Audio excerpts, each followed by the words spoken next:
राहुल गांधी संविधानाचा वापर अपप्रचारासाठी करत आहेत. प्रवीण दरेकर. उद्धव ठाकरे यांनी सरकारमध्ये असताना योजनांना स्थगिती दिली. आकसापोटी ठाकरेंनी हे केलंय. लाडकी बहीण योजनेतून महिलांना मोठा दिलासा मिळत आहे. ही योजना आली आणि महाविकास आघाडीचे धाबे दणाणले. दर महिन्याला पैसे येऊ लागल्यात. पैसे कुठून आणणार म्हणणाऱ्यांनी दुसऱ्या बाजूला गॅरंटी 3000 सांगितले. मग ते काय पैशाचा पाऊस पडणार आहेत का? महाविकास आघाडी सत्तेवर आली तर लाडकी बहीण योजना बंद पडेल अशी भीती महिलांच्या मनात आहे. गरीब उपेक्षित लोकांची आमचं सरकार काम करत आहे. ठाकरे सरकार असताना कर्नाटक आपल्या पुढे होते. आता 52% गुंतवणूक महाराष्ट्रात झाली आहे. ऑन राहुल गांधी आणि संविधान. राहुल गांधी संविधानाचा वापर अपप्रचारासाठी करत आहेत. लोकसभेला संविधानाचा फेक नरेटिव्ह सेट केला तो हास्यास्पद होता. लोकांच्या मनात संभ्रम निर्माण करण्याचा प्रयत्न. संविधानाची प्रत हातात घेऊन राहुल गांधी अपमान करत आहेत. त्या प्रतमध्ये 2 कोरी पानं आहेत. पवित्र संविधानाचा वापर करू नये यासाठी महाविकास आघाडीच्या नेत्यांना आयोगानं बंदी घालावी. भाजपसाठी संविधान पवित्र धर्मग्रंथ, त्याला धक्का लागू देणार नाही. मोदींना हे सांगितलंय. काँग्रेसनं 107 वेळा घटना दुरुस्ती केली. सत्ता टिकवण्यासाठी काँग्रेसनं संविधानाचा ढाचा बदलला. खोटी संविधानाची पुस्तिका घेऊन अपप्रचार होतोय, याला बंदी लागली पाहिजे. काँग्रेसकडे कुठलेही मुद्दे नाहीत. अफवा आणि फसव्या योजना ते सांगत आहेत. ऑन खोट टीका. या संदर्भात अजित पवारांनी भूमिका स्पष्ट केली आहे. असे वक्तव्य करताना काळजी घेतली पाहिजे. भाषणात ओघात या गोष्टी होतात. देवेंद्र फडणवीस दखल घेतील. On India Aghadi guarantee. आम्ही 1500 देताना तिजोरीवर ताण येतो सांगत आहे. 3000 देताना कुठून येणार हे सांगत नाहीत. टीका करायला स्कोप नाही म्हणून प्रलोभन दाखवून प्रयत्न करतात. लाडक्या बहिणीवर आमचा विश्वास आहे, त्या विचार करतील. आम्ही कर्जमाफीची घोषणा केली आहे. ऑन गोपीनाथ भंगसुळे आरोप. काथ्याकूट आणि लोकांच्या मनात संभ्रम निर्माण करत आहेत. इतर व्यासपीठ आहेत, तक्रार करावी. अजितदादांची कोंडमार आणि घुसमट होती हे यावरून स्पष्ट होते. ऑन मलिक. अजितदादा त्यांच्या पक्षाचे प्रमुख. महायुती म्हणून समर्थन नसणार आहे. देवेंद्र फडणवीस यांनी स्पष्ट भूमिका सांगितली आहे. महायुतीच्या उमेदवारांचं काम करू. देवळालीची मला कल्पना नाही. ऑन पूनम महाजन. मला त्या वक्तव्याची कल्पना नाही. त्यांच्याबाबत कारस्थान होऊ शकत नाही. ऑन देवळाली उमेदवार महायुती. भाजपची स्पष्ट भूमिका लवकर येईल. ऑन बंडखोर. त्याबाबत कारवाई सुरू आहे. उत्तर महाराष्ट्राबाबत कारवाई होईल. ऑन पूनम महाजन. प्रमोद महाजन यांच्याबाबत पक्षात षडयंत्र कुणी करणार नाही. निवडणुकीच्या तोंडावर ठीक आहे, पण त्या आणि का कशासाठी बोलतात पक्ष दखल घेईल. ऑन पूनम महाजन. तिकीट कापले. लोकसभा झाली, निकाल लागला, आता विधानसभा आली. रोलिंग. अरे सर्वांचा रोल. जनता पार्टीचे मीडियाचे इथले प्रमुख सन्माननीय गोविंद बोरसे, सर्व सन्माननीय मान्यवर पत्रकार बंधू आणि भगिनींनो, आज या ठिकाणी पत्रकार परिषदेत होत असताना राहुल गांधी काँग्रेस संविधानाचा वापर अपप्रचारासाठी त्या ठिकाणी करत आहे. कारण लोकसभेच्या निवडणुकीमध्ये संविधानाचा त्या ठिकाणी नॅरेटिव्ह सेट करून हास्यास्पद आणि दिशाभूल करणारा अशा प्रकारचा अपप्रचार त्यांनी केला आणि पुन्हा विधानसभेच्या निवडणुकीमध्ये अशाच प्रकारे अपप्रचार करून लोकांच्या मनामध्ये संभ्रम निर्माण करत मतदान मिळवता येईल या उद्देशानं त्यांचं काम सुरू आहे. खरं म्हणजे हातामध्ये संविधानाची प्रत घेऊन राहुल गांधी हे आपलं पवित्र असणारं संविधान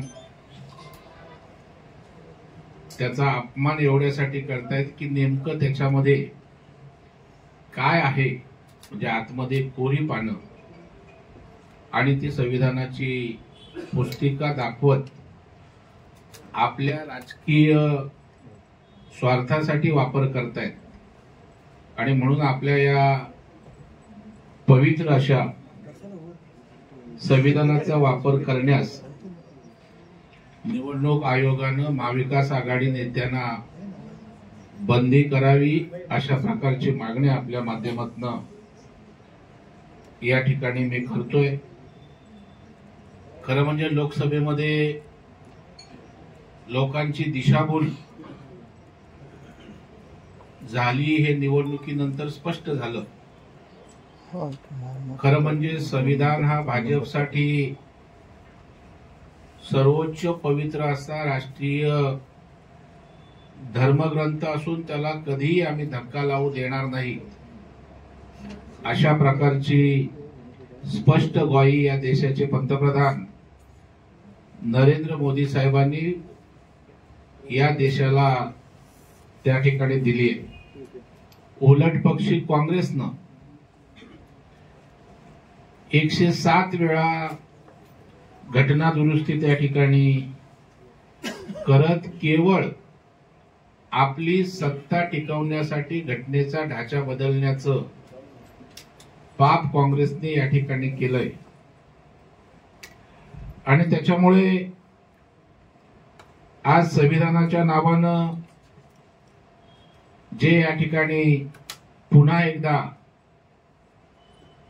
खोटी संविधानाची पुस्तिका घेऊन जो अपप्रचार होतोय त्याला बंधन लागलं पाहिजे अशी मागणी आपल्या माध्यमातून या ठिकाणी मी करतोय। कारण काँग्रेसकडे महाविकास आघाडीकडे कुठल्याही प्रकारचे आता मुद्दे नाहीत। खोटी आश्वासनं, फसव्या घोषणा या ठिकाणी कालच त्यांनी केलेला आपल्याला बघायला मिळतील। उलट पक्षी महाविकास आघाडीचा 2.5 वर्षाचा कालावधी आणि शिंदे साहेबांच्या नेतृत्वाखालील देवेंद्रजी अजितदादांच्या नेतृत्वाखालील 2 वर्षाचा कालावधी याची जर तुलना नीटपणे विकासाच्या दृष्टीने केली, गरिबाच्या कल्याणाच्या योजनांच्या दृष्टीने केली तर त्या ठिकाणी पूर्णपणे अपयशी ठरलेलं महाविकास आघाडीचं तत्कालीन उद्धवजी ठाकरेंचं सरकार आपल्याला दिसेल। केवळ स्थगिती देण्याचं काम त्यांनी केलं आणि स्थगिती सरकार म्हणून त्यांची ओळख झाली। केंद्राच्या योजना, राज्याच्या हिस्सा ज्यांना द्यायचा असतो तो न देता केवळ आपल्या अहंकारापोटी योजनांना स्थगिती दिली आणि महाराष्ट्राचा विकास ठप्प करून ठेवला। दुसऱ्या बाजूला आपण बघाल तर शिंदे साहेबांच्या नेतृत्वाखाली सरकार असल्यानं प्रगती गतीनं होते। 2 वर्षात रेकॉर्ड ब्रेक अशा प्रकारचे निर्णय, केवळ घोषणा नाही, केवळ निर्णय नाही तर अंमलबजावणी करण्याचं काम याच महायुती सरकारनं केलेलं आपल्याला दिसेल। खरं म्हणजे पूर्ण विकासाची यादी वाचायचं झालं, योजना वाचायचं झालं तर खूप वेळ लागेल, परंतु 4-5 गेम चेंजर अशा प्रकारच्या योजना या महाराष्ट्रातील सर्वसामान्यांसाठी त्या ठिकाणी आणल्या गेल्या। सगळ्यात लोकप्रिय झालेली घोषणा मुख्यमंत्री लाडकी बहीण योजना। या योजनेच्या माध्यमातून माझ्या बहिणींना 1,500 रुपये प्रति महिना त्या ठिकाणी दिले जातात आणि त्याच्यामुळे या सर्वसामान्य बहिणीच्या आयुष्यामध्ये आज एक मोठा हातभार, दिलासा या निमित्ताने मिळतोय। तिच्या संकट काळात छोट्या मोठ्या गोष्टींसाठी एक चांगला आधार या असणाऱ्या योजनेचा होतोय। खरं म्हणजे ही योजना आली, लोकप्रिय झाली आणि महाविकास आघाडीचे धाबे दणाणले। पैसे अकाउंट मध्ये आले तर एकाच महिन्यात येतील, पुन्हा येणार नाहीत। आता दर महिने पैसे येऊ लागलेत। नंतर त्या ठिकाणी सांगितलं की पैसे कुठून आणणार, परंतु एका बाजूला पैसे कुठून आणणार बोलणार, एका बाजूला योजनेला विरोध करणार आणि दुसऱ्या बाजूला काल त्यांचा वचननामा जो झाला गॅरंटी, त्याच्यामध्ये 1,500चे 3,000 रुपये बहिणींना देणार. मग तुम्ही काय पैशाचा पाऊस पडणार आहात का? तेव्हा तिजोरीवर ताण येणार नाही का? त्याच्यामुळं केवळ राजकीय उद्देशानं ते बोलत आहेत. एका बाजूला विरोध करायचा, दुसऱ्या बाजूला कार्यालयांमध्ये आपले फोटो लावून योजनेचे फॉर्म भरून घ्यायचे. नाना पटोले, सुनील केदार यांचा कार्यकर्ता असणारा कोर्टात जाणार, लाडक्या बहीण योजनेला विरोध करणार. त्याच्यामुळे यांचं असलं रूप राज्यातल्या जनतेसमोर, माझ्या महिला बहिणींसमोर आलेलं आहे. आणि याच महिला भगिनी आपला आशीर्वाद महायुतीला देऊन पुन्हा त्या ठिकाणी वाढीव रकमेसहित आपल्याला योजनेतनं मिळणारी मदत शाश्वत करणार आहेत, अशा प्रकारचा पूर्ण विश्वास आहे. कारण जर महाविकास आघाडी आली तर योजना चालेल की नाही, योजना बंद पडेल, अशा प्रकारची भीती महिलांच्या मनामध्ये त्या ठिकाणी आहे. कारण यावर विश्वासच त्यांच्यावर नाही, महाविकास आघाडीवर. त्यामुळे निश्चितच महिला बहिणींचा आशीर्वाद आम्हाला त्या ठिकाणी मिळणार आहे. महिला बहिणींचं झाल्यावर भावांचं काय, भावांकडे लक्ष नाही, म्हणजे शोधत बसायचं त्रुटी काय मिळते. परंतु त्याच भावांसाठी त्या ठिकाणी ट्रेनिंगसाठी 6,000, 10,000, 8,000, 10,000 अशा प्रकारची योजना आणले. आता बेरोजगार तरुणांना त्या ठिकाणी प्रतिमाहा पैसे देणार आहोत. त्यामुळे युवकांची काळजी घेतली, शेतकऱ्यांची तर घेतलीच आहे. केंद्राचे 6,000 रुपये शेतकरी सन्मान योजनेचे, त्यामध्ये राज्य सरकारनं 6,000 त्या ठिकाणी टाकून आज 12,000 रुपये शेतकऱ्याला आपण त्या ठिकाणी देतोय. वीज बिल माफीचा, कृषी पंपांचा निर्णय देवेंद्रजींनी घेतला. पाटबंधारे विभागामध्ये जवळपास 106 सुप्रमाणा जे सिंचन प्रकल्प रखडलेले होते महाराष्ट्रातले, मग उत्तर महाराष्ट्राला नारपार असेल, वैनगंगा पैनगंगा विदर्भातला असेल, मराठवाड्यातला वॉटर ग्रीड असेल किंवा कोकणचं पाणी वर उचलून आणण्याचा, या सगळ्या प्रकल्पांना गती दिली. म्हणजे उद्धवजी ठाकरे साहेब मुख्यमंत्री असताना केवळ 6 सुप्रमाण सुधारित प्रशासकीय मान्यता त्या ठिकाणी सिंचन प्रकल्पांना होत्या. आणि तेव्हा स्वतः त्यांचे पाटबंधारे मंत्री जयंत पाटील परेशान असायचे की उद्धवजी सही करत नाही, फाईल क्लिअर होत नाही.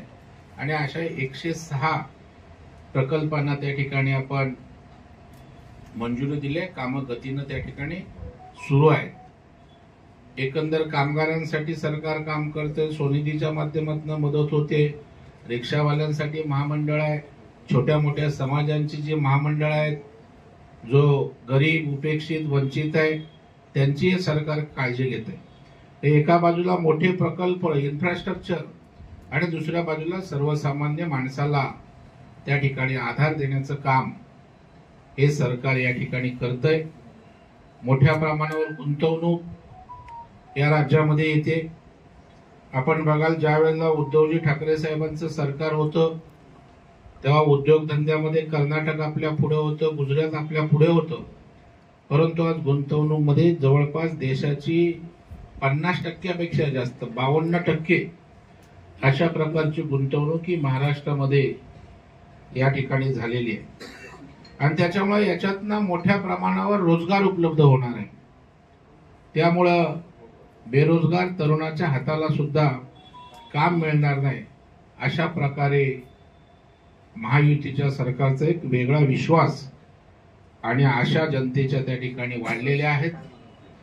आणि त्यामुळे पुन्हा 2 वर्षात प्रगतीकडे जाणारा आपला महाराष्ट्र आणखी गतीनं पुढे जावा, यासाठी महाराष्ट्रातली जनता निश्चितपणे या ठिकाणी आम्हाला पाठबळ देईल असा विश्वास आहे. प्रश्न काय विचारायचे असेल तर?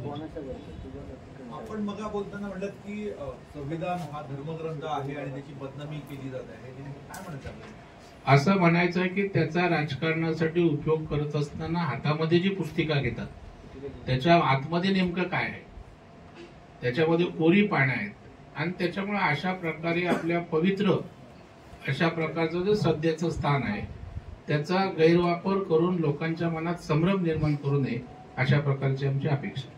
नवाब मलिकांना आपला विरोध होता, त्यांना राष्ट्रवादी काँग्रेसने उमेदवारी दिली, आता ते रॅली करत आहेत, शक्ती प्रदर्शित करत आहेत, अजितदादा देखील त्यामध्ये सहभागी होणार आहेत. अजितदादा त्यांच्या पक्षाचे पक्षप्रमुख आहेत, त्यांच्या पक्षानं त्यांना उमेदवारी दिलेली आहे, परंतु महायुती म्हणून भारतीय जनता पार्टीने आपली भूमिका स्पष्ट केलेली आहे. महायुतीचं आम्ही भाजप म्हणून त्यांना समर्थन त्या ठिकाणी नसणार आहे, आमची लोक त्यामध्ये प्रचारात नसणार आहेत आणि या संदर्भात देवेंद्रजींनी स्पष्ट भूमिका केलेली आहे. इथे नाशिकमध्ये पण दिसतो राष्ट्रवादी उमेदवार मैदानात आहे, हे भाजपची काय भूमिका आहे? नाही 4-5 नाही, आमची भूमिका जिथे महायुतीचे उमेदवार आहेत तिथे महायुतीच्या बाजूनच भारतीय जनता पार्टी असेल, कुठल्याही अपक्ष किंवा बंडखोराच्या पाठीशी त्या ठिकाणी नसेल, ही भारतीय जनता देवळाली मध्ये राष्ट्रवादी काँग्रेसचा एक उमेदवार आहे, एक शिवसेना शिंदे गटाचा उमेदवार आहे. दोन्ही या ठिकाणी आपले पदाधिकारी कार्यकर्ते सगळे कन्फ्युज आहेत, संभ्रमात आहेत की नेमका कोणाचा प्रचार करायचा. त्या ठिकाणी आता मलाही तिथली कल्पना नाहीये, म्हणजे राष्ट्रवादीचा आहे आणि शिवसेनेचा आहे. देवळाली भाजपचा उमेदवार नाहीये तिथे, त्याच्यामुळे आमच्या लोकांच्या मनामध्ये कन्फ्युजन आहे. महायुतीचे 2च आहेत. नाही, या संदर्भामध्ये मला तरी अजून, कारण मी आता स्पष्टपणे जसं नवाब मलिकचं सांगितलं तसं मला त्याची कल्पना नाहीये, परंतु पक्ष त्या संदर्भामध्ये जे काही भूमिका आहे ते पक्ष पातळीवर पक्षाच्या नेत्यांकडून येईल. उद्धव महाराजांनी गंभीर आरोप केले भाजपवर, माझं तिकीट कापलं गेलं आणि ते कारस्थान महाराष्ट्रातच रचलं गेलं असं त्या म्हणतायत. तुमचं काय म्हणणं? नाही, मला त्या वक्तव्याची कल्पना नाहीये नेमकं ते काय म्हणाले ते, आणि मला वाटतं अशा प्रकारे महाजन साहेबांच्या विरोधात महाराष्ट्रात कोण कारस्थान करेल असं मला वाटत. जिल्ह्यातले काही भाजपचे नेते, राज्याचे ज्येष्ठ नेते आहात आणि तुम्हाला देवळाली सारखी ज्या महायुतीमध्ये तर एवढी मोठी खळबळ झाली, ती घटना माहिती नाही, हे नाही माहिती नाही अशातलं नाहीये, कारण जी माहिती आता जी तिथे नेमकं मला माहितच नव्हतं 2 एकमेकांच्या विरोधात आहेत, कारण ते एक विड्रॉ घेणार अशी चालू होतं आणि मी पण त्या दरम्यान दौऱ्यांवर आहे, परंतु त्या संदर्भात भारतीय जनता पार्टीची स्पष्ट भूमिका त्या ठिकाणी येईल. जिल्ह्यातले काही भाजपचे ऊपर कि यही कि चुनाव कमीशन जो है, चुनाव आयोग ने महाविकास आघाड़ी के नेताओं को इसी तरह का फर्जी पुस्तक जिसमें अंदर कोरा पन्ना है, वो हमारे संविधान का अपमान है, तो इनके ऊपर कार्रवाई होना चाहिए और इसी तरह की परमिशन न मिले, क्योंकि आपने वोट के लिए संविधान का दुरुपयोग करना ये उचित नहीं, वो हमारा पवित्र राष्ट्रीय धर्मग्रंथ है. तुम्ही निवडणूक आयोगाला तक्रार केली का? अतिशय निंदनीय असं स्टेटमेंट केलंय शरद पवारांच्या बाबतीमध्ये, कसं पाहता? आणि तर बऱ्याच ठिकाणून तर महायुतीतल्या उमेदवारांकडनं असतील किंवा नेत्यांकडनं निषेध व्यक्त केला जातो सराव खोटे यांचा. नाही, या संदर्भामध्ये अजितदादांनी भूमिका स्पष्ट केलेली आहे की आम्ही सर्व नेत्यांनी अशा प्रकारची वक्तव्य करताना काळजी घेण्याची निश्चितच आवश्यकता आहे. आपल्याकडनं काही समज दिली जाणार आहे का भाजपकडनं? नाही, याची निश्चितच देवेंद्रजी दखल घेतील, बोलणं होईल आणि भाषणात ओघात अशा गोष्टी होत असतात, परंतु त्या चुकीच्याच आहेत. पक्ष निश्चितच दखल घेऊन सदाभाऊंशी बोलतील. काल महाविकास आघाडीच्या सभेत 2-3 महत्वाच्या घोषणा झाल्या, त्यामध्ये प्रामुख्याने 1500 रुपयाची लाडकी योजना आहे ती 3000 वरती आणायचं आणि शेतकऱ्यांसाठी 3 लाख रुपयापर्यंत कर्जाची माफीची घोषणा केलेली आहे. या दोन्ही घोषणांकडे कसं बघतात? यांची घोषणा कशी फसवी आहे आणि निवडणुकीच्या तोंडावर चुनावी जुमला आहे. एका बाजूला आम्ही 1,500 देणार तर कुठून देणार, तिजोरीवर ताण येईल असं सांगतात. मग तुम्ही 1,500चे 3,000 कुठून करणार आहात? आम्ही तर देणारच आहोत ना. त्याच्यामुळे निवडणूक जिंकण्यासाठी आता आम्ही करू त्याच्या दुप्पट आम्ही काहीतरी वेगळं करू. जिथं त्यांची राज्य आहेत तिथल्या गॅरंटीचं काय झालं कर्नाटकच्या, हे मल्लिकार्जुन खरगे यांनी जाहीर सभेत त्या ठिकाणी कर्नाटकच्या एका सांगितलं. त्याच्यामुळे आता निवडणुकीत विकासाचे मुद्दे नाही, टीका करायला शिंदे सरकारवर काही स्कोप नाहीये. आणि त्याच्यामुळं आता अशा प्रलोभनात्मक काही जनतेला मतदारांना देता येतं का असा केविलवाना प्रयत्न आहे. परंतु आता लाडक्या बहिणींना आमच्यावर पूर्ण विश्वास आहे. त्यांनी कितीही अशी आश्वासनं देण्याचा प्रयत्न केला तरी त्याला ते भुलणार नाहीयेत. आणि दुसरं आपण काय म्हणालो, शेतकऱ्यांसाठी 3 लाख रुपयापर्यंतची कर्जमाफी करू अशी घोषणा. आम्ही त्या ठिकाणी आमची जे आम्ही 10 कलमं त्या ठिकाणी परवा कोल्हापूरच्या सभेत जाहीर केले त्याच्यामध्ये सुद्धा कर्जमाफीची घोषणा आम्ही केली. अजित पवारांनी सिंचन घोटाळ्याची फाईल जी होती त्यावर आर पाटीलने साईन केली होती असं देवेंद्र फडणवीसांनी अजित पवारांना ही फाईल दाखवली आणि त्यामुळे गोपनीयतेचा भंग देवेंद्र फडणवीसांनी केला असा आरोप सुप्रिया सुळे.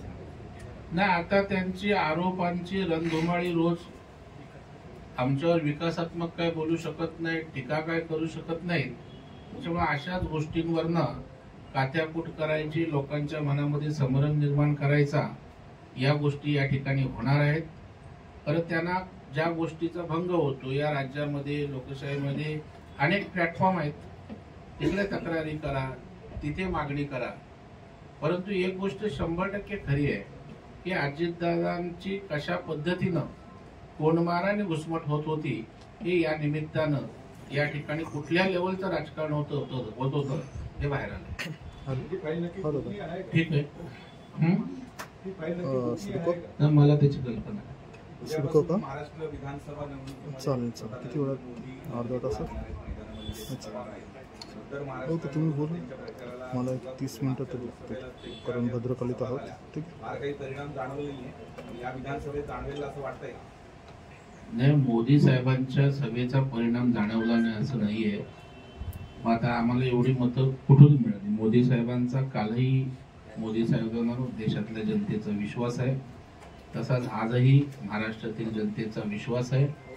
मी मगाशी म्हटल्याप्रमाणे काही फेक नॅरेटिव्ह त्या ठिकाणी केले गेले, आता जनतेला पूर्णपणे लक्षात आले आणि मोदी साहेबांच्या सभा याच महाराष्ट्रामध्ये महायुतीचा झेंडा पुन्हा एकदा त्या ठिकाणी विधान भवनावर फडकवणार. हिंदीमध्ये इंटरव्ह्यू. थँक्यू.